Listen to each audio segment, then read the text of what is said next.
السلام علیکم دوستو، عید الاضحیٰ جسے بڑی عید بھی کہا جاتا ہے ہر سال اسلامی مہینے ذی الحجہ کی 10ویں تاریخ کو منائی جاتی ہے۔ یہ تہوار حضرت ابراہیم علیہ السلام کی اس عظیم قربانی کی یاد دلاتا ہے جب انہوں نے اللہ کے حکم پر اپنے بیٹے حضرت اسماعیل علیہ السلام کو قربان کرنے کی تیاری کی۔ پوری دنیا کے مسلمان قربانی کے اس عمل کو سر انجام دیتے ہیں، اور یہی قربانی کا عمل کس طرح سے ساری دنیا کی عالمی معیشت کو ہلا کے رکھ دیتا ہے کہ جانتے ہیں۔ اور بات کریں گے مسلمانوں میں پھیلتے ہوئے اس نئے فتنے کی جو ہر دوسرے شخص کے ذہن کو متاثر کر رہا ہے کہ بجائے قربانی کے یہی پیسے غریبوں میں تقسیم کر دیے جائیں۔ یہ سوچ کس طرح سے مسلمانوں کو گمراہ کر رہی ہے جان کر آپ بھی حیران رہ جائیں گے۔ قربانی کرنا بہتر ہے یا یہی پیسے غریبوں میں تقسیم کرنا؟ آگے چل کر اس اعتراض کا بھی تسلی بخش جواب دیا جائے گا، تو چلیے سٹارٹ کرتے ہیں۔ اس سے قبل اگر آپ نے ابھی تک ہمارے اس چینل کو سبسکرائب نہیں کیا تو چینل کو سبسکرائب کر دیں۔ قربانی کرنے کے دینی اور اخروی تو بہت سے فائدے ہیں ہی، لیکن ہم بات کر رہے ہیں قربانی کے معاشی اور معاشرتی فوائد کے متعلق۔ صرف پاکستان میں ہر سال عید الاضحیٰ پر 8 سے 10 ملین جانور قربان کیے جاتے ہیں، جن کی مالیت تقریباً 2 سے 3 ارب ڈالر بنتی ہے۔ صرف چند دنوں کی معاشی سرگرمی جو کروڑوں لوگوں کے روزگار کو سہارا دیتی ہے۔ کسان ان جانوروں پر سالہ سال محنت کرتے ہیں، اور بالآخر عید قربان کے موقع پر انہیں ایک ایسا ماحول ملتا ہے کہ ہر طرح کا جانور اچھے دام پر فروخت ہو جاتا ہے۔ عید سے پہلے ہی منڈیاں رنگ برنگے جانوروں سے بھر جاتی ہیں، اور اس کا فائدہ صرف کسان تک ہی محدود نہیں رہتا، بلکہ کہ انہی جانوروں کی ایک جگہ سے دوسری جگہ ٹرانسپورٹ سے بہت سی ٹرانسپورٹ کمپنیوں اور ڈرائیورز حضرات کو بہت اچھا روزگار ملتا ہے، اور اسی کے ساتھ ہی فیڈ انڈسٹری کو بھی بہت ہی زیادہ فروغ ملتا ہے، اور دنیا بھر کے قصابوں کا کاروبار بھی اس وقت اپنے عروج پر ہوتا ہے۔ لیدر سے بنے جیکٹس،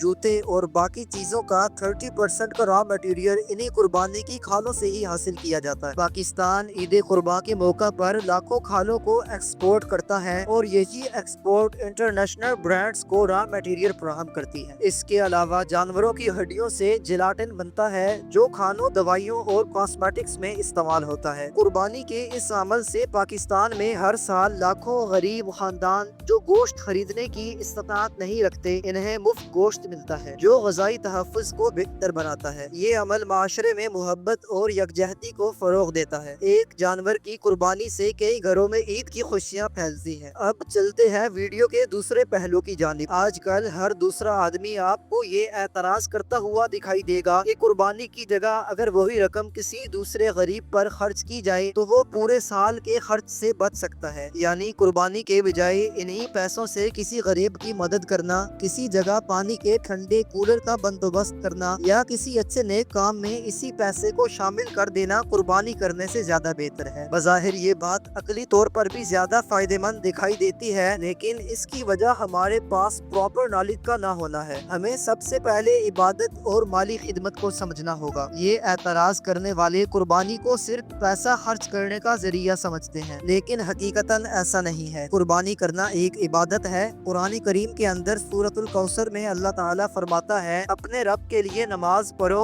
اور قربانی کرو۔ یہ واضح حکم ہے، اور یہاں قربانی کو نماز کے ساتھ جوڑ کر عبادت بنا دیا گیا ہے۔ آج ہم ہر ایک چیز کو اپنی عقل کے مطابق اس کے ظاہری فائدے کو دیکھتے ہیں، جبکہ شریعت میں ایسا نہیں ہے۔ عبادت کا دار و مدار اللہ کے حکم پر ہے، نہ کہ محض انسانی عقل کی فہم پر۔ قربانی نہ کرنا اور انہیں پیسوں سے کسی غریب کی مدد کرنا یعنی صدقہ کر دینا، یہ کبھی بھی قربانی کا بدل نہیں ہو سکتا۔ اس کی مثال کو ایسے ہی سمجھ لیں کہ جیسے نماز کے بدلے قرآن پڑھ لیا جائے یا روزے کے بدلے فاقہ کر لیا جائے۔ عقلی طور پر تو یہ سب برابر ہو سکتا ہے، مگر یہ شریعت کے اعتبار سے عبادت کا بدل نہیں ہو سکتا۔ اگر ہم عقلی طور پر ہر ایک چیز کو فائدے کی نظر سے دیکھنا شروع کر دیں، پھر تو ہمیں اسلام کا ہر ایک رکن غیر ضروری نظر آنا شروع ہو جائے گا۔ جیسے ظاہری طور پر دیکھا جائے تو نماز پڑھنا صرف وقت کا ضیاع ہے، اور روزہ رکھنا تو ہمارے جسم کو کمزور کر دیتا ہے، اور لاکھوں روپے خرچ کر کے حج پہ جانے سے تو بہتر ہے کہ یہی پیسے کسی غریب اور مجبور کے کام آ جائیں۔ ان تمام عبادات کا اصل مقصد اللہ کے حکم کو بجا لانا ہے اور نفس کی تربیت کرنا ہے، نہ کہ ان سے دنیاوی فائدہ حاصل کرنا۔ انسانی عقل محدود ہے اور اللہ کا حکم کامل ہے۔ عقل کا استعمال تبھی درست ہے جب اللہ کے حکم کے تابع ہو۔ اس قربانی کا آغاز یعنی حضرت ابراہیم علیہ السلام کا اپنے بیٹے کو